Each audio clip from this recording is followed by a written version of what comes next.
عہد قدیم میں جب بغداد علم و ادب، ثقافت اور تجارت کا مرکز تھا، دجلہ کے کنارے ایک چھوٹا سا گاؤں آباد تھا جس کا نام الماس تھا۔ یہ گاؤں اپنی سادگی اور خوبصورتی کے لیے مشہور تھا، لیکن اس کی اصل وجہ شہرت ایک قدیم داستان تھی جو نسلوں سے چلی آ رہی تھی۔ کہا جاتا ہے کہ الماس کے قریب ایک خفیہ خزانہ دفن ہے جو نہ صرف سونے اور جواہرات سے بھرا ہوا ہے بلکہ اس میں ایک ایسی حکمت بھی چھپی ہوئی ہے جو انسان کو زندگی کا اصل مقصد سمجھا سکتی ہے۔ اس گاؤں میں ایک نوجوان رہتا تھا جس کا نام یاسر تھا۔ یاسر ایک غریب کسان کا بیٹا تھا، لیکن اس کے دل میں علم اور سچائی کی جستجو ہمیشہ رہتی تھی۔ وہ نہ صرف محنتی تھا بلکہ اپنے گاؤں کے لوگوں کے لیے ہمیشہ مددگار بھی رہتا۔ اس کی زندگی اس وقت بدل گئی جب اسے ایک رات خواب میں ایک بزرگ نے خزانے کا راز بتایا۔ بزرگ نے کہا، اے یاسر، بغداد کے قلب میں ایک خزانہ دفن ہے، لیکن اسے پانے کے لیے تمہیں اپنے دل کی گہرائیوں میں اترنا ہوگا۔ راستہ مشکل ہے اور امتحان سخت، لیکن جو اسے پا لے گا وہ دنیا کی سب سے بڑی دولت حاصل کر لے گا۔ یاسر صبح اٹھا تو اس کا دل بے قرار تھا۔ وہ جانتا تھا کہ یہ خواب کوئی معمولی خواب نہیں ہے۔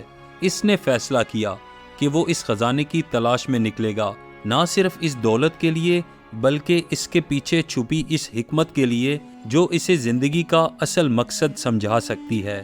اس نے اپنی ماں سے اجازت مانگی جو غریب ہونے کے باوجود اپنے بیٹے کے عزائم کی قدر کرتی تھی۔ ماں نے اسے ڈھیر ساری دعائیں دی اور چند دینار دیے اور کہا، بیٹا یہ تمہیں مشکل وقت میں کام آئیں گے۔ یاسر نے اپنا چھوٹا سا بستہ اٹھایا اور بغداد کی طرف روانہ ہو گیا۔ اسے نہیں معلوم تھا کہ اس سفر میں اسے کن کن آزمائشوں کا سامنا کرنا پڑے گا، لیکن اس کے دل میں ایک لگن تھی جو اسے آگے بڑھنے کی ہمت دیتی تھی۔ بغداد تک کا سفر آسان نہ تھا۔ الماس سے بغداد تک کا راستہ جنگلوں، صحراؤں اور خطرناک وادیوں سے ہوتا ہوا آتا تھا۔ یاسر نے اپنے سفر کا آغاز ایک چھوٹے سے قافلے کے ساتھ کیا جو بغداد جا رہا تھا۔ قافلے میں تاجر، مسافر اور چند عالم شامل تھے۔ یاسر نے سوچا کہ ان لوگوں سے سیکھنے کا موقع ملے گا۔ راستے میں ایک رات جب قافلہ ایک ویران وادی میں رکا، یاسر کو ایک عجیب سی آواز سنائی دی۔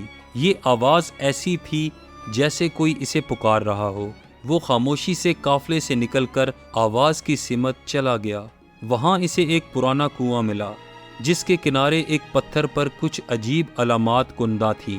یاسر نے جب غور سے دیکھا تو ان علامات میں ایک نقشہ تھا جو بغداد کے ایک قدیم محل کے نیچے دفن خزانے کی طرف اشارہ کرتا تھا۔ نقشے کے ساتھ ایک پیغام بھی تھا، خزانہ اسی کا ہے جو 3 آزمائشوں سے گزرے گا، خوف، لالچ اور قربانی۔ یاسر نے اس پیغام کو غور سے پڑھا اور اپنے دل میں عہد کیا کہ وہ ان آزمائشوں کا سامنا کرے گا۔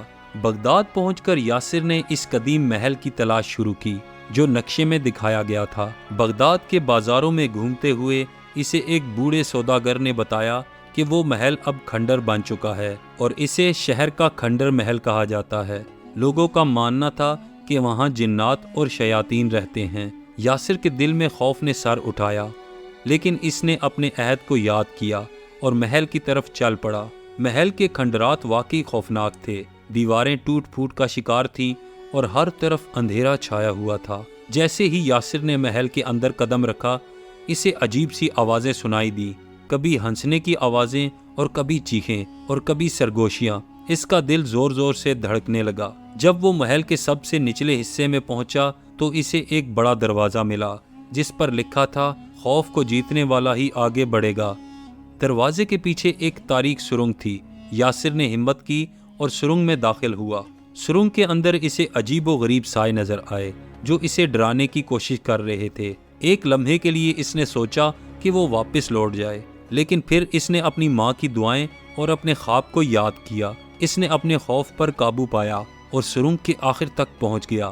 وہاں اسے ایک چھوٹا سا صندوق ملا جس کے اندر ایک چمکتا ہوا پتھر تھا۔ پتھر کے ساتھ ایک پیغام تھا، خوف کو جیتنے والا سچائی کا حقدار ہے۔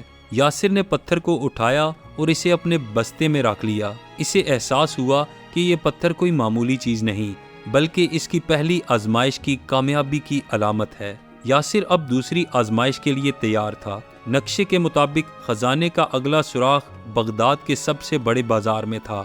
وہ بازار رنگوں، خوشبوؤں اور شور سے بھرا ہوا تھا۔ یاسر نے بازار میں ایک بوڑھے جوہری سے ملاقات کی جس کا نام استاد حمزہ تھا۔ حمزہ نے یاسر کے ہاتھ میں چمکتے ہوئے پتھر کو دیکھا اور کہا، یہ پتھر کوئی معمولی چیز نہیں، اس کی قیمت تو لاکھوں دینار ہے۔ اگر تم اسے مجھے دے دو تو میں تمہیں اتنی دولت دوں گا کہ تم ساری زندگی آرام سے گزار سکتے ہو۔ یاسر کے دل میں لالچ نے سر اٹھایا۔ وہ سوچنے لگا کہ اگر وہ یہ پتھر بیچ دے تو اس کی ماں اور گاؤں والوں کی زندگی بدل جائے گی۔ لیکن پھر اسے خواب میں دیکھے گئے بزرگ کی بات یاد آئی، خزانہ اسی کا ہے جو لالچ پر قابو پائے گا۔ یاسر نے استاد حمزہ سے معذرت کی اور کہا، یہ پتھر میری امانت ہے، میں اسے نہیں بیچ سکتا۔ حمزہ مسکرایا اور کہا، تم نے دوسری آزمائش میں کامیابی حاصل کر لی۔ یہ پتھر دراصل ایک جادوئی کلید ہے جو خزانے کے دروازے کو کھولے گی۔ حمزہ نے یاسر کو ایک اور نقشہ دیا جو اسے بغداد کے ایک قدیم باغ کی طرف لے گیا۔ باغ میں پہنچ کر یاسر نے دیکھا کہ وہاں ایک بہت بڑا دروازہ ہے جو زمین کے اندر جاتا ہے۔ دروازے پر لکھا تھا، صرف وہی داخل ہو سکتا ہے جو سب سے قیمتی چیز کی قربانی دے گا۔ یاسر نے سوچا کہ اس کے پاس سب سے قیمتی چیز اس کی ماں کے دیے ہوئے کچھ دینار ہیں۔ یاسر کے دل میں ایک جنگ چھڑ گئی۔ اگر وہ دینار قربان کر دیتا تو کیا وہ خزانہ حاصل کر پاتا؟ اور اگر وہ دینار نہ دیتا تو کیا وہ اپنا مقصد پورا کر پاتا؟ آخر کار اس نے فیصلہ کیا کہ وہ اپنی ماں کی محبت اور دعاؤں پر بھروسہ کرے گا، نہ کہ کسی دینار پر۔ اس نے دینار کو دروازے کے سامنے رکھ دیا اور دعا مانگی۔ دروازہ کھل گیا اور یاسر ایک بڑے ہال میں داخل ہوا جہاں ایک عظیم الشان صندوق پڑا تھا۔ صندوق کے اندر سونے، چاندی اور جواہرات سے بھرے خزانے کے ساتھ ایک کتاب بھی تھی۔ کتاب کا عنوان تھا زندگی کا راز۔ یاسر نے کتاب کھولی اور اسے پڑھنا شروع کیا۔ کتاب میں لکھا تھا کہ اصل خزانہ دولت یا جواہرات نہیں بلکہ وہ حکمت ہے جو انسان کو اپنے دل کی گہرائیوں میں ملتی ہے۔ کتاب کے مطابق زندگی کا اصل مقصد دوسروں کی مدد کرنا، سچائی پر قائم رہنا اور اپنے خوف، لالچ اور خود غرضی پر قابو پانا ہے۔ یاسر نے محسوس کیا کہ اس نے یہ خزانہ حاصل کر لیا ہے کیونکہ اس نے تینوں آزمائشوں سے گزر کر اپنے اندر کی کمزوریوں کو شکست دی تھی۔ لیکن اسی لمحے وہاں ایک عجیب سی روشنی پھیلی اور وہی بزرگ اس کے سامنے نمودار ہوئے جو اس نے خواب میں دیکھے تھے۔ بزرگ نے کہا، اے یاسر، تم نے اصل خزانہ پا لیا، لیکن اب ایک آخری امتحان باقی ہے۔ تم اس خزانے کو اپنے لیے رکھ سکتے ہو یا اسے اپنے گاؤں والوں کے ساتھ بانٹ سکتے ہو، فیصلہ تمہارا ہے۔ یاسر نے ایک لمحے کے لیے سوچا۔ اس نے اپنی ماں کی غربت، اپنے گاؤں کی محرومی اور اپنے خواب کو یاد کیا۔ اس نے فیصلہ کیا کہ وہ یہ خزانہ اپنے گاؤں والوں کے ساتھ بانٹے گا۔ بزرگ مسکرائے اور غائب ہو گئے۔ یاسر واپس الماس لوٹا اور خزانے کو گاؤں والوں کے ساتھ بانٹ دیا۔ اس نے گاؤں میں ایک مدرسہ بنوایا جہاں بچوں کو علم سکھایا جاتا تھا، ایک ہسپتال بنایا جہاں غریبوں کا مفت علاج ہوتا تھا، اور ایک باغ بنایا جہاں لوگ سکون سے وقت گزارتے تھے۔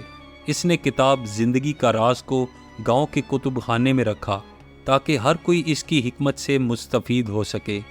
یاسر کی کہانی پورے بغداد میں مشہور ہو گئی۔ لوگ اسے حکمت کا مسافر کہنے لگے۔ اس نے نہ صرف خزانہ پایا بلکہ وہ حکمت بھی حاصل کی جو اسے زندگی کا اصل مقصد سمجھاتی تھی۔ دوستو، یاسر کی کہانی ہمیں سکھاتی ہے کہ زندگی کا اصل خزانہ مادی دولت نہیں بلکہ وہ حکمت اور سچائی ہے جو ہم اپنے اندر تلاش کرتے ہیں۔ خوف، لالچ اور خود غرضی پر قابو پا کر ہم نہ صرف اپنی زندگی کو بہتر بنا سکتے ہیں بلکہ دوسروں کی زندگیوں میں بھی روشنی لا سکتے ہیں۔ اصل دولت وہ ہے جو ہم دوسروں کے ساتھ بانٹتے ہیں، کیونکہ محبت، علم اور نیکی کا خزانہ کبھی ختم نہیں ہوتا۔ دوستو، اگر آپ کو آج کی ویڈیو پسند آئی ہو تو اسے لائک کریں، دوستوں میں شیئر کریں اور چینل کو سبسکرائب کریں۔